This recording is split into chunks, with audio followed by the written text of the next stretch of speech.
Hi, my name is David Russo. I am one of the rabbis here at Anshe Emet Synagogue, and today we're going to be talking about the Yamim Noraim, the high holidays, about Rosh Hashanah and Yom Kippur, the two major holidays that kick off the Jewish calendar year.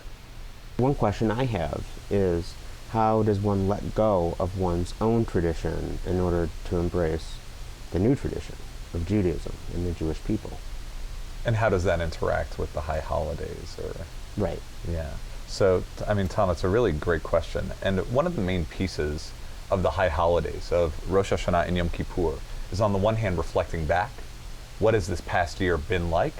And where are we going? What does the new year have in store? And so I think, Tom, you asked a particularly great question, especially as it speaks to a lot of people who are considering, what does it mean to enter the Jewish community and the Jewish faith? And that on the one hand, we're meant to look back at all of our deeds during the past year, whether you have lived as a Jew or not, right? What are the things that I have done, both the great things, my great accomplishments, and what am I hoping to change? What are the things that I have done wrong that I am looking to repair for the coming year? And then part of Rosh Hashanah and Yom Kippur means, what does it mean to actually start taking those thoughts and actions seriously and transforming who I will be during the year to come?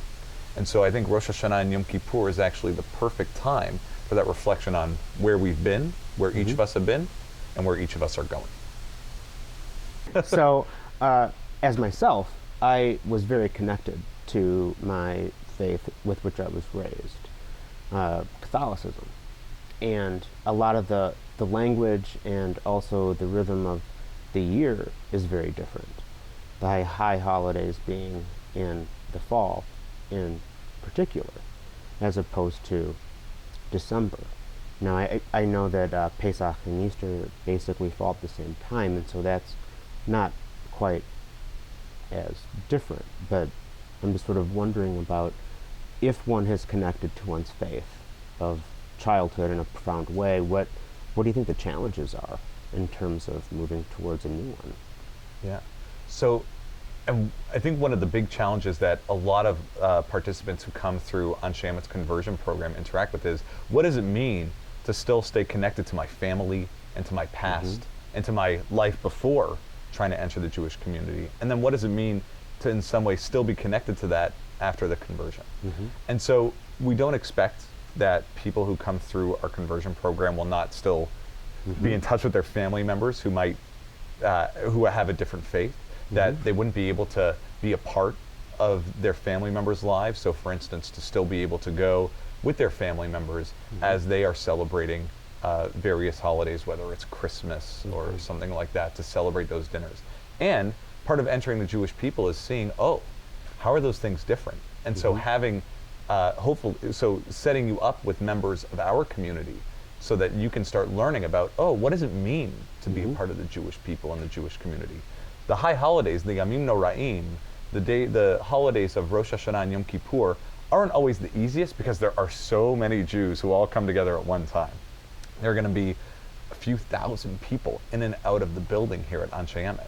And it's our goal for people to feel really welcome. So to have people who they can sit with, who can say, oh, here's the place we are, here's the page, this is the reason why we're doing a certain custom. Because there are a lot of confusing and different customs. So for people to feel still connected to their family and their friends and their religious past, while recognizing that people who are converting are taking a leap and starting to get to know what Jewish tradition and the Jewish calendar is all about. I mean, one of the things that I imagine can be a struggle too is that conversion doesn't seem to be an event but a process, and I wonder if one still has some feelings or attachment to an old tradition, that it can be difficult to know at what point one can take the leap. Yeah. Well, and we have people at a lot of different parts of their exploring Judaism process who come through our various classes. And so Rosh Hashanah and Yom Kippur is an opportunity to start thinking about, oh, wait, what are these holidays all about? And to start to explore what these holidays mean and can mean. Yeah. Well, I think that all of that feels pretty good, because it doesn't mean that just because someone would be considering this that it's not a quick process, and that it's bit by bit, and there's a lot of support along the way in order to sift through these questions.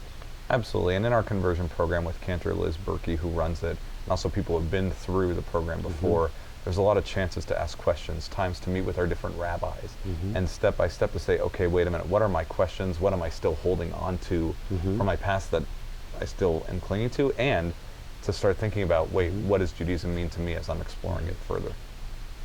Sounds like a lot of very open and supportive questions. Yeah, absolutely.